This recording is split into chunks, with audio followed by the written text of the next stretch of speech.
अलीकडच्या काळामध्ये परळीला एक गुन्हा झाला. परळीला गुन्हा झाला.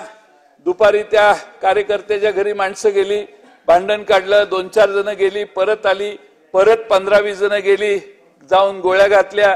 ज्याला गोळ्या घातल्या त्याच्या पोटातनं गोळी गेली, तो ऍडमिट झाला, तो जवळपास गेलेलाच होता. आणखीन त्यातल्या दुसऱ्याला पण एक गोळी लागली, तो मृत्यू झाला, मृत्युमुखी पडला. अध्यक्ष महोदय, हे सगळं निवडणुकीच्या नंतरचे पडसाद आहेत त्या भागातले.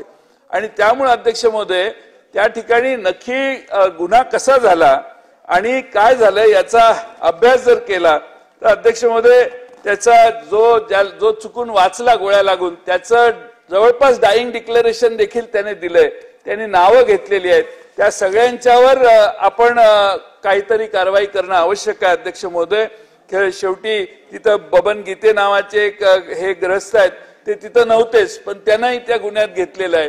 कुणाची नावं घ्यायची याच्यासाठी मुंबईला फोन करून कन्सल्टेशन झाल्यावर गुन्ह्यात त्यांची नावं कुणाची घ्यायची हे ठरलं.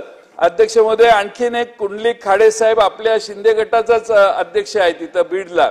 तो साधारणपणे काम करत होता आणि त्याच्यावर पूर्वी एक त्याच्यावर काही गुन्हा दाखल झालेला होता 307चा. पण 307चा गुन्हा दाखल झालेला असतानाही तो फिरत होता, प्रचार व्यवस्थित चालला होता. इलेक्शनच्या नंतर त्याचं काहीतरी कोणाशी तरी बोलताना तो म्हटला, बाबा मी राष्ट्रवादीत जाईन, इकडे जाईन, तिकडे जाईन, असं काहीतरी झालं. लगेच क्लिप बाहेर आल्यावर लगेच दुसऱ्या दिवशी त्याला 307 खाली आत घेतलं. आणि अध्यक्ष महोदय, सांगायचा मुद्दा असा की अध्यक्ष महोदय 307 खाली त्याला अटक झाली.